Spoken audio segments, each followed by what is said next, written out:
What we wanted to do at this point in the day was to hear, you've heard enough from us, I think, this morning already, and now it's a chance to hear from some of the councils, the local authorities who have been very actively involved with the project, and to kind of hear from their perspective how they feel it's been going, hopefully honestly and frankly. And so we have colleagues from 4 different councils. Ben actually has been also involved from before the beginning of the project in terms of thinking about some of these topics, so feel free to answer the questions in a way that's appropriate to that. Okay. So actually, do you want to start by just explaining who you are and where you're from and what your role there is, perhaps just to get us going? Do you want to start? I'm Roy Ormsby. I'm Head of Street Scene and Communities at Brentwood Council. And I'm Ben Cheetham from the Business Transformation team at Guildford Borough Council, and I'm also one of the community leads for Local Gov Digital's Local Gov Makers. Lots of local gov stuff. Yeah. I'm Gavin Beckett. I'm the Chief Enterprise Architect at Bristol City Council, and I lead on digital transformation in Bristol, and I'm also part of Local Gov Digital's steering group, various other standards things. I'm Liam Hawkes. I'm a Web Development Officer at Luton Borough Council, in the Web Services team, probably soon to be digital teams. I think we all know Linda. Star of the show. So, we don't have to, this is a panel discussion, but I think what we're really interested in is to start with is what convinced you to get yourself and your organisation involved in this project in the first place? And what was it that drew you to it? And also, actually, what did you hope to get from it, to sort of gain from that experience? And then in a minute I'll ask you how it's actually gone. But in terms of that initial drive to get involved, again, rather meanly kind of looking across that way again, do you mind, just for the sake of, we can go back the other way now with the next question. Well, from a Brentwood perspective, it was very much we were moving towards in-cab technology. We were working with optimisation companies to look at all of our rounds. And I suppose when this came through, this just seemed a natural next step forward to look at different ways of looking at the service, or potentially looking at the service. I think from a Brentwood point of view, if I'm being honest with the project, it probably hasn't worked as well as it could have done, not because of the project. And I think where I would go on the positives of the project is that it's actually put it on the agenda, and I think that's probably one of the key things. Where it hasn't worked for Brentwood is we're a very, very small local authority.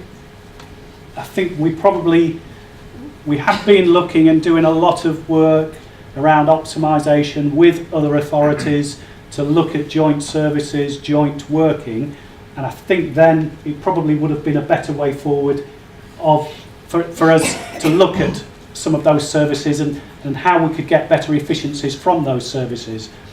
But also, it was very difficult from the Brentwood point of view of trying to get IT and customer services involved. It's probably not the most joined up authority, and it's quite interesting on the panel that I think apart from me, everybody else is from IT and an IT background, and I think that's where I'll use the term failed, but it's probably the wrong term. But I think it hasn't particularly worked in Brentwood because there wasn't that commitment there or the commitment that there clearly has been from other authorities, particularly around IT. But I think it's probably the size of the authority that made it difficult. And I'm thinking of just things like in-cab technology. Our service is round about 14 vehicles. We tried the Bartek system.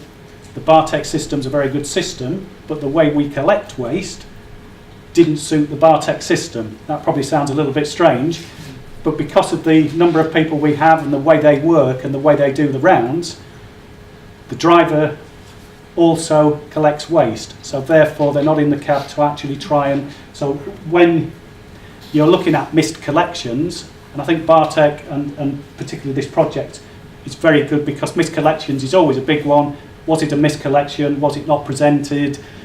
Did they present and then come out and put some more waste out? So there's lots of different reasons around that.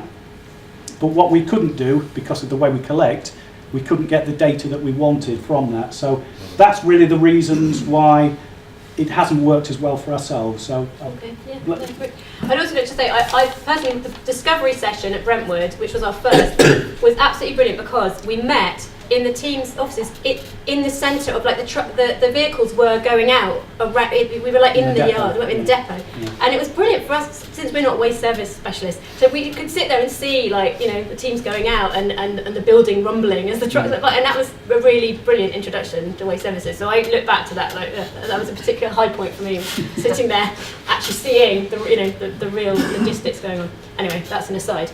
I might just skip actually to Gavin, if that's all right, in terms of Bristol's interest initially and what you hope to get out of it. Yeah, okay.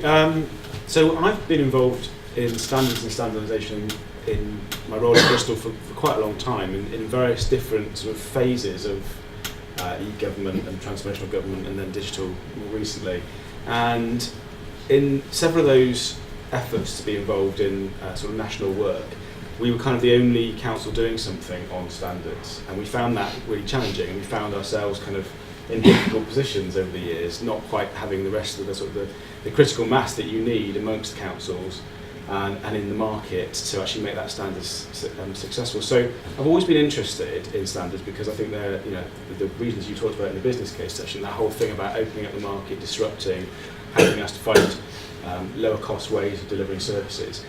But I also kind of knew the challenges, and so when we were at local gov camp and we had the session on standards, I thought, well, I'm definitely going to go to that one and have a conversation with lots of other people from other councils about who had a common interest in standards, and Ben was in that workshop, a number of other people from local gov digital and councils generally, and I think we kind of had that shared interest in working together and figuring out a way to make this standard work. Yeah, and waste was the thing that came out of it, but at the time it was just standards generally. So for me, it was about that draw of let's work collaboratively, let's be part of, let's jump in as a council that's kind of tried to do this before but not had any sort of willing partners. If we can see that a collaboration is forming, it would be madness to stay outside of it. So jump in and get involved. And then the other dimension of it was as a specific to the waste side of things. We were about to start work on digitising our waste services, and that was at the point of local gov camp. And then over the year that followed, a variety of things were happening in relation to our waste contract in Bristol, which meant that I knew that we would need to look at digital services, and we would need to look at how we change from the current way we were doing it to something new, and that if there was a piece of work going on about standardisation, we ought to be involved, we ought to be there understanding what was happening in other councils, understanding what we could contribute, and then also taking the sort of fruits of that. And that development with our own waste services turned into, in fact, the creation of Bristol Waste Company, which is a wholly owned company in Bristol delivering waste services. So lots of the councils got in-sourced waste services. We're kind of in the same position now, except for the fact that it's a company running it rather than a department of the council. But that meant that we had to go through that process of moving technologies and moving suppliers and so forth. And so that was kind of an opportunity, but also a bit of a challenge. So much as you were talking about the challenges for Brentwood, the challenges for Bristol have been not so much that we didn't want to or we couldn't control the sort of the partners who were involved in this, but more that there was an awful lot going on, and the actual kind of importance of getting live with the new waste company through the summer last year actually meant that we couldn't quite put the resources onto the standardisation piece. So although we contributed to the alpha and discovery phase, we couldn't really jump into the beta with quite as much enthusiasm. But I think where we are now, we've got a lot of control, got a lot of willing partners. A number of our waste company colleagues are here today, and so we've got the opportunity to pick up and use the standards in the next phase. Yeah, so it's about timing rather than lack of will, perhaps. And Liam, we've already seen that Luton have embraced this, which is great. And from your perspective, I appreciate you can't necessarily speak for all of the teams that are involved, but in terms of your understanding of why Luton stepped up and wanted to get involved with this, I mean, do you have any so I think share on that? Kind of a few aspects. There's us as kind of a web digital team who were kind of leading it from the council's end. We knew or hoped that this would be the way things were going. We knew we'd been through quite a long project where APIs seemed to be the problem all the time. This it didn't do this, or we didn't have access to different APIs. So we knew that some kind of standard API would really help things going forward. We had a service who were engaged. They were moving over to the new Bartech system and in-cab technology. So a few things seem to line up for us quite well. So, and also we went to, I think they were on the really useful days in Merton, and then kind of the day of a little while ago, and then a few months later there was the day we actually built something. Yeah. I think that kind of enthusiasm there as well, and seeing people, a lot of councils were interested, so I think it was all kind of an accumulation of that. And I mean, Ben, I don't want to put you on the spot 'cause obviously your council wasn't part of the collaboration, but is there anything in terms of your own thoughts or? Well, yeah, I guess the thing to add really is that where it kind of started was with the local digital programme. We're running a whole bunch of events in the run up to local Gov Camp 2014, wasn't it? And a lot of the consistent messages all the time were there need to be standards and business cases and things. And we got to local Gov Camp, and we had a hack day on the day before where we looked at data standards, and stupidly, probably in hindsight, we picked waste because we thought it was easy. And that we did some stuff there, and then that followed on to a session on the Saturday where we said we should probably do something about that. And I think the outcomes what I expected were what Sarah's probably already covered, is that can we work together? And for me, I think the more interesting is that opening up of markets. I think that is really, really important, and trying to break down those massive contracts that we issue for waste services or something, or whatever, a whole planning system. Actually, if we can start standardising bits, we can start letting small businesses get smaller chunks that are more manageable for them to start offering better services. Yeah. And I think that Roy, you've already touched on this to a certain extent, but in terms of who needed to get involved within the council, and who needed to be convinced, and sort of perhaps what convinced them or didn't, that sense of getting buy-in from colleagues, you've actually already kind of mentioned that, so whether you've got anything to add, but I'll ask then the others as well. Certainly I think certainly if you're looking at things like miscollection is about customer services. If you don't have customer services involved, they're usually the ones that are taking the calls. If you haven't got CRM systems or whatever systems you're looking at, how they, and I can't remember, but somebody talked about integration and how systems integrate. We don't particularly have that, and I think that is I don't think that's just an issue for Brentwood. I think that's an issue for a lot of organisations where those systems just aren't there. But getting IT involved as well, and trying to convince them when they've got a small team with lots of other projects to actually take on another project that they may or may not, wouldn't see as a priority, because I suppose it's bandied on the back of waste. Yeah. And I just wonder, I suppose one of the observations that I've had certainly today, and probably from a couple of the others as well, is around the language that's used. And I think it may be to get more people involved, it may be just a change of language that we need, rather than, I suppose when I first saw this, it was a waste, it was to do with waste. I think what it's developed into is very much a digital IT project, and I've come away thinking, well, where does it really impact on waste? And I don't mean that in a negative context. I'm still trying to sort of work out what I'm going to gain from this, from the waste industry, and what savings, what efficiencies I can get from that. Now, I'm sure there are some, because it all comes back to this integrated services, but I suppose that's where, that's not a criticism, but I think that's probably where I've seen this project going. It sort of drifted away from waste, where I originally saw it, and to where I wanted to be with the in-cab and the way I deliver services. It's drifted away from that, but certainly around the language, I think there's probably a lesson to be learnt there. Yeah, that's really interesting. And actually, Gavin, as someone who presides over the digital empire of a council, and not waste specifically, I suppose I put the same question to you in terms of you were clearly sold on this, have been for a very long time with principals. Within your council, who needed to be convinced, and how did that go? Yeah, sure. And it's interesting actually to hear what you're saying there, because in a sense, actually the project started as about standards to enable councils to achieve digital transformation, and it happened to turn into waste. Yeah. And so in some senses, I suppose it's been a bit of a back and forth dynamic.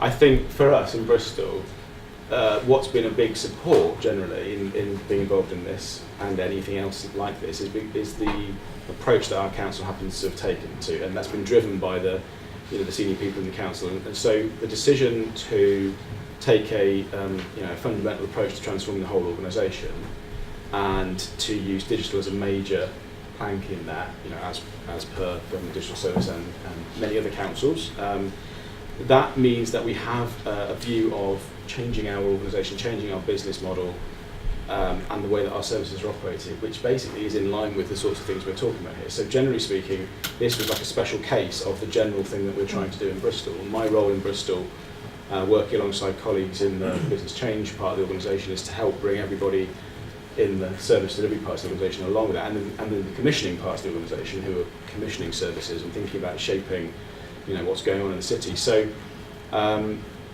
all of that kind of comes together in one approach. So therefore, when we started to look at this and think, well, okay, as you point out, you need customer services, you need the technologists, you need people who think about change, you need the people from the waste service itself, you need the suppliers. So we actually already had a vehicle to communicate with those people, which is our normal sort of channels of talking about change. And because I knew that there was a project coming along, I was able to just talk to all the stakeholders and say, well, you know that this is going to happen. You may not have thought about standards as being a key issue, but actually here's how they might work. And here's also what this gives us as an authority to be connected with what's going on at national level in the shaping of standards and the shaping of and thinking about, especially as we began this project, we were thinking about going into the spending review and what was going to happen in the conversations as part of the spending review. Actually being part of that collaboration and sharing our ideas and having those conversations with DCLG has been really valuable thing. And so that's the kind of way I sold it. And I think that the challenges, that the concerns people had were about how much is it going to take away from the day job. So if we were about to set up a new waste company, or if anyone else was in a situation of, another council, I guess, of letting a contract, and you were thinking, well, we've got to put all our energy into that, then you have to be able to persuade people that actually it's only going to take a relatively small slice, and actually this is the kind of stuff we ought to do anyway, and actually it will take away effort in future. So that's the kind of conversation I have with some people. But I think it comes back to that point that if you're thinking as a council that the whole thing you're doing now is transforming your organisation digitally, then this is just one example of it. Yeah, interesting. And Liam, obviously the web team were up for this kind of thing. Who else did you have to persuade and bring along with you? I remember going back to when we had the MOAs company. MOUs, yeah. And we had to get kind of directors to sign them off. I'm not 100% sure they knew what they were signing off. I think they probably thought they were getting some money from DCLG. So we just kind of stuck under their noses and hoped they would sign it. They both did. So after that, we knew we had an engaged service due to the changes that were happening with Bartek and putting in cab. So we knew they were engaged and were up for it. We had recently kind of moved, or some customer service people had moved next to us. We were building a really good relationship with them. So they didn't really need convincing. They knew, and they again were on this project where a lot of the difficulties come around APIs. So they knew if it was something standard API that they wanted to get on board and help out with that. And yeah, that's basically it. Yeah. And I mean, Ben, in terms of, I'm not going to put you on the spot, but I mean, do you have, in terms of someone who works in this space and who needs convincing, or obviously your council hasn't chosen to participate. Yeah. So. Well, I guess we can talk. Some of the problems that I think we've had are that we'd already gone through a service change prior to this project coming along, so we've already done a lot of automation using Bartek. So that's probably made the situation worse for us, because going to the waste team to say, here, let's look at doing this standard thing, they were probably looking at it that they didn't actually have any pain really to take away too much. And then the other part of it is actually a data standard thing. It's not really a tangible thing. So for someone in waste, it doesn't actually mean a lot to them. And probably and there's this other kind of notion of thinking of yourself as one council. I think we're battling with this at Guildford, that we are very siloed. At the waste team, they've got in-cab, they go off, and it's not preventing them from operating, going out and collecting the bins, but they don't have the pain of the public phoning them, because we've got a customer service centre. So they're fine over there. Customer service is taking it, but they don't. They're kind of not looking at it holistically. And I think that's probably another area where we've struggled as a council, and I think our management team are starting to realise that we kind of need to look at this a bit, sort of bigger picture kind of thing now, and we need to get everyone working together. That it's not an IT procurement problem, or an IT development problem, or waste problem. Actually, it's a whole council kind of thing that we need to look at redesigning services, and then that notion of data standards and things can kind of slide in there. Which is kind of what you're looking at as well.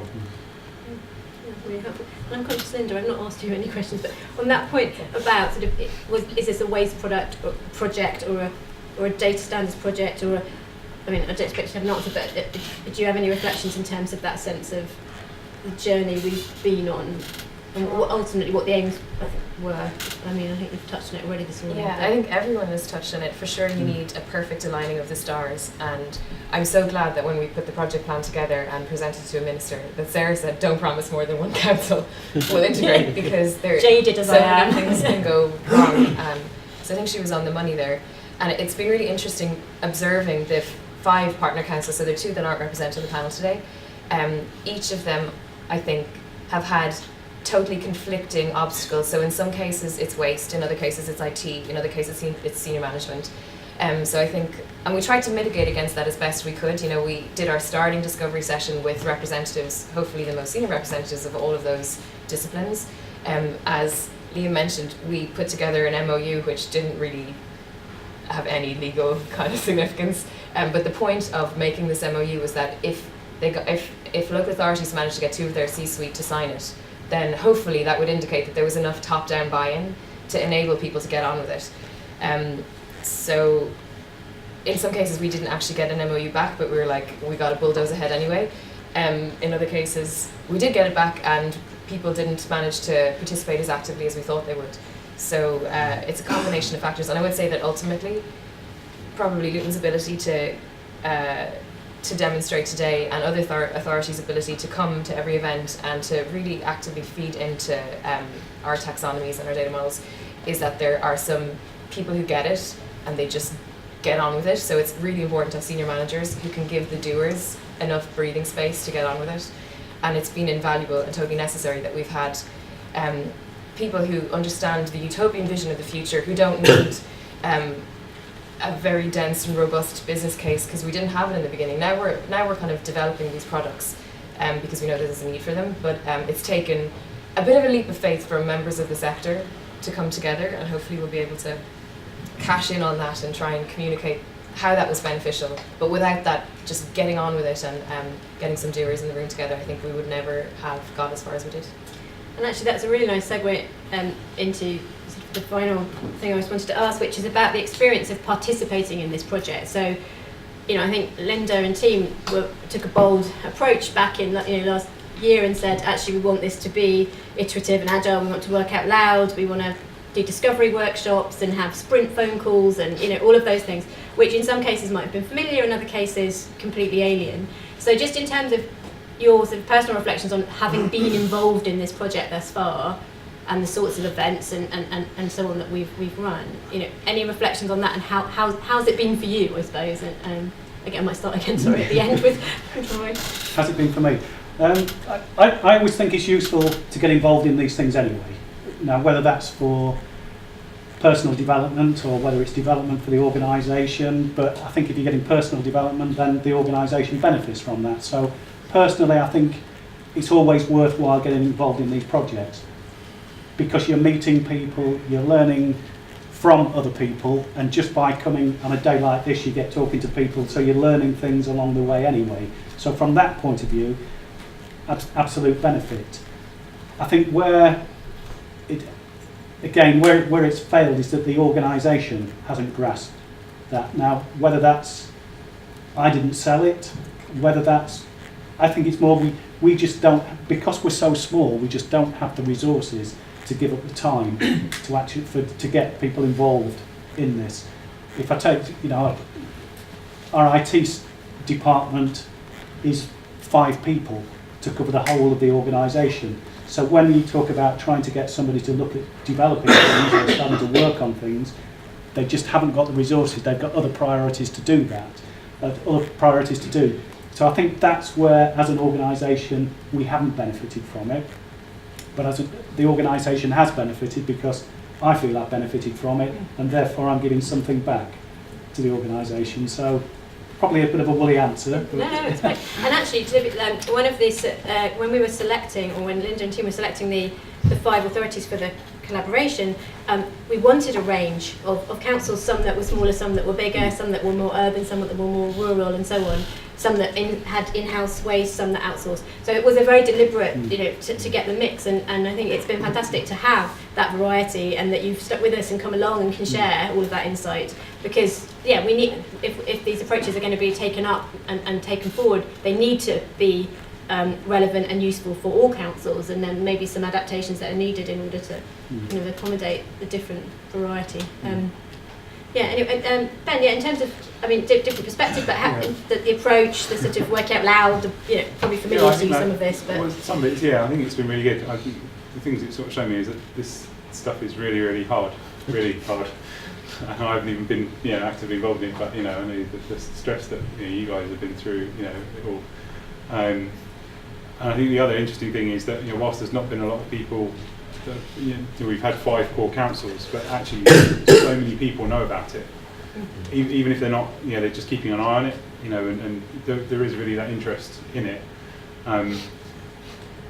Whether that actually then translates into using it or not, and that might come back to a lack of resources or skills is probably the other key thing. Is actually you might not have that many people, but also I think you might not have the right skill set to work in an agile, understand how to work in an agile way, or look at integrations and things. I know that's another challenge that we've got, is that people don't necessarily understand that you can link systems together to deliver better benefit. They're very used to, we have our own technology system that we use, and I live in that world, and their customer service over there with their technology and stuff. So it's been positive, and I think the other final point is that having those mix of people, those early discovery days that we had, it was quite amazing having the mix of techies and people from the waste, and it was absolutely key to get them all in, and customer services as well, and the mix from people from all over the country. The conversations that happened, were I think even more beneficial in terms of linking people together, and more beneficial than perhaps what this may or may not produce. Gavin, any reflections on the ways of working and the approach? I guess we're kind of the opposite end of the spectrum from Brentwood then. So in some senses that gives us a bit of a luxury. And I ought to say that I've barely done anything, really. I've provided a bit of a space and some leadership, I suppose, but people who've really done things aren't here today. They've been in quite a few of the previous sessions, and we were very lucky. So I had Sophie, who's the waste team leader in the customer services centre, who was able to come and exchange information and contribute around the customer services angle, and Kelly from the waste client team, who knew everything there was to know about the way the contract ran and the way the rounds worked, etc. And so the two of them obviously have a very strong relationship and already knew each other well, and were able to come and meet other people from other councils. And I think there's a lot of benefit for them as well, having been part of those conversations. Partly to see areas where they could go back and go, do you know what, we do things pretty well actually, and on other areas to say, oh, we haven't thought of that, or we've never seen anybody doing that one before.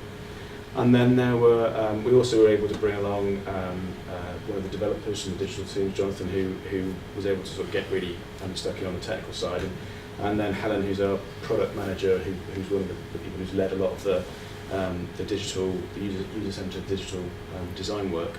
And so with that team, plus a number of other people here and there, obviously, as I say, it's kind of the other end of the spectrum from Brentwood, but that was really helpful to us, because it meant that we could have a whole variety of people getting involved. The challenges of getting data, for instance, weren't really so much a challenge for us, because we could parcel it up and each person could just quite... Sophie could put her hands on the call stats immediately, and Helen could find out the stuff that we did on waste user experience research and things like that. So that was fine. And the only challenge I'd say was while we were trying to collaborate with you in a sprint cycle, we were also doing sprint cycles of our own. So sometimes getting people together on the call was tricky, but I think we made it most of the sprint calls, and at least a few people contributed all the way through, I think.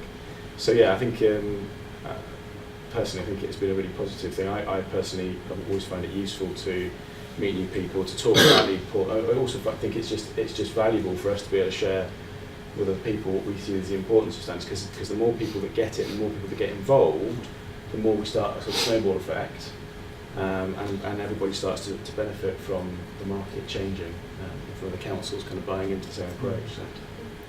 And Liam, any thoughts in terms of how it's felt from your perspective, this process? I think the networking throughout it has been invaluable. Just trying to see that people I do have the same pain points as you, to find out how they've overcome them, and kind of sharing them ideas. The working out loud, I think it's. I know our waste service manager was sceptical at the beginning. He wasn't too sure on social media. He saw Trello and I don't think he understood that. But I think sometimes the tools, there's that stage of working out loud, but then there's actually the tools used to work out loud can be quite tricky. So there's kind of two hurdles to get over there. But I also think he's throughout the process, he's been kind of reassured. He's been getting emails from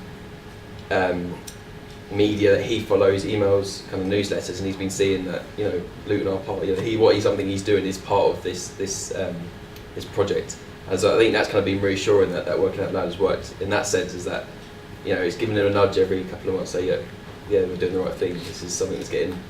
He can put his name to, I'm sure, and say he's part of it as well. So I think the working out loud has done That's well. great to hear.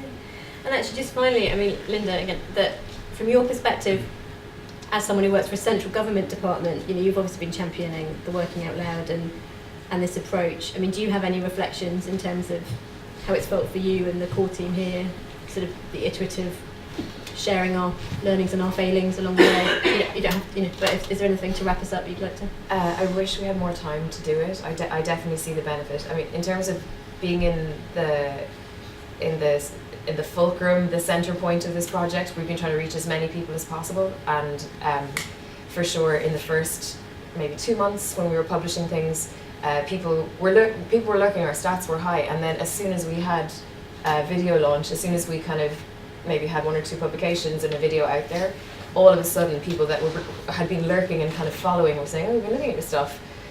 Now we think that you might actually not be a total waste of time, so we're going to come and talk to you a little bit more. So I found working out loud invaluable. In terms of being in a central government department, I definitely don't think that the sector is quite used to working out loud yet.